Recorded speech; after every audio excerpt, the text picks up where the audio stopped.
study about management of natural resources. The 3 R's to save the environment: reduce, recycle and reuse.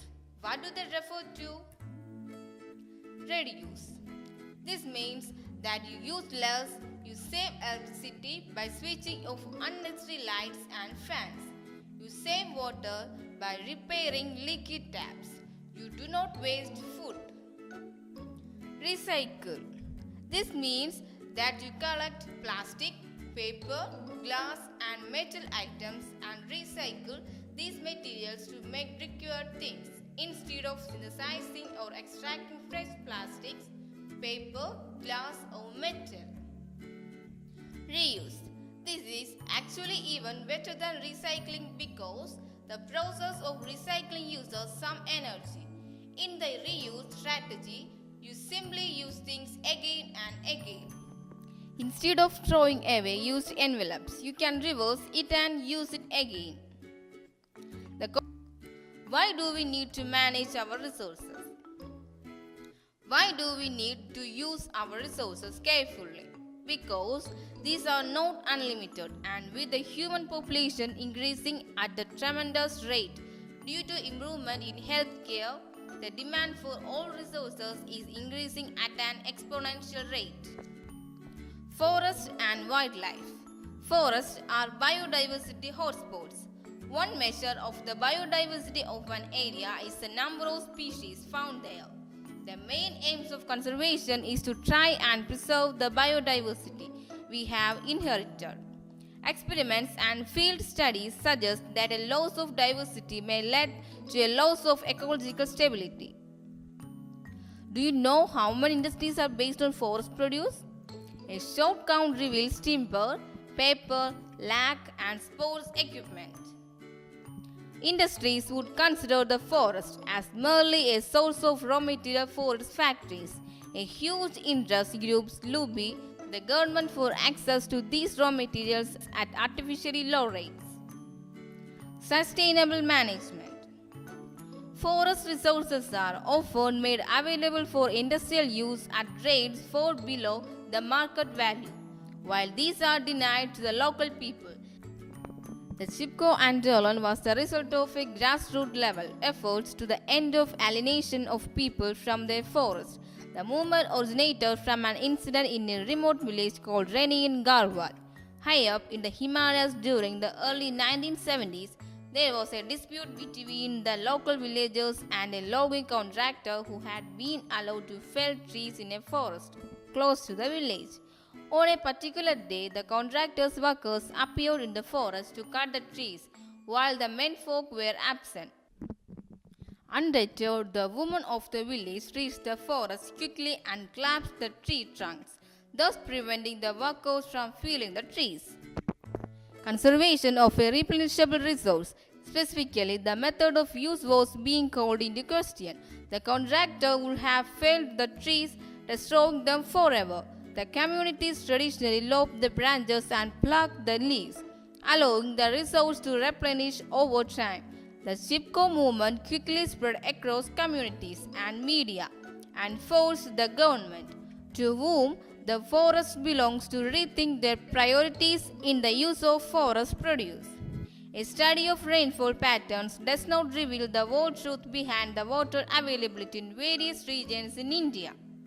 Rains in India are largely due to the monsoons. This means that most of the rain falls in a few months of the year. Despite nature's monsoon bounty failure to sustain water availability, underground has resulted largely from the loss of vegetation cover, diversion for high water demanding crops, and pollution from industrial effluents and urban wasters. Irrigation methods like dams, tanks, and canals have been used in various parts of India since ancient times. The use of this stored water was strictly regulated, and the optimum cropping patterns based on the water availability were arrived at on the basis of decades, centuries of experience.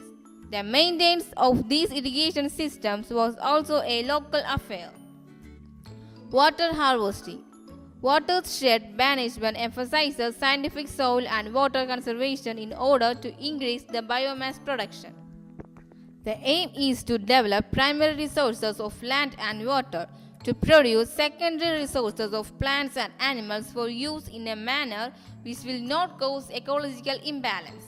Watershed management not only increases the production and income of the watershed community, but also mitigates droughts and floods and increases the life of the downstream dam and reservoirs. Water harvesting is an age-old concept in India. Khadins, tanks and nadis in Rajasthan, Bandharas and towns in Maharashtra, Bandis in Madhya Pradesh and Uttar Pradesh, ahars and pines in Bihar, kulls in Himachal Pradesh, ponds in Kandi belt of Jammu region and ears in Tamil Nadu, suragams in Kerala and deltas in Karnataka are some of the ancient water harvesting. Coal and petroleum. Fossil fuels, that is, coal and petroleum, which are important sources of energy for us. Since the Industrial Revolution, we have been using increasingly amounts of energy to meet our basic needs and for the manufacture of a large number of goods upon which our lives depend. These energy needs have been largely met by the resource of coal and petroleum. Coal and petroleum were formed from the degradation of biomass millions of years ago, and hence these are resources that will be exhausted in the future no matter how carefully we use them. Various estimates as to how long these resources will last us exist, and one is that at present rates of usage, our known petroleum resources will last us for about 40 years and the coal resources will last for another 200 years. What do you have learned? Our resources like forest, wildlife, water, coal and petroleum need to be used in a sustainable manner. We can reduce pressure on the environment by sincerely applying the maxim of reduce, reuse and recycle in our lives. Management of forest resources has to take into account the interest of various stakeholders. The harnessing of water resources by building dams has social, economic and environmental implications. Alternatives to large dams exist. These are local specific and may be developed so as to give local people control over their local resources. The fossil fuels, coal and petroleum will ultimately be exhausted because of this and because their combustion pollutes our environment. We need to use these resources judiciously. Okay friends, bye.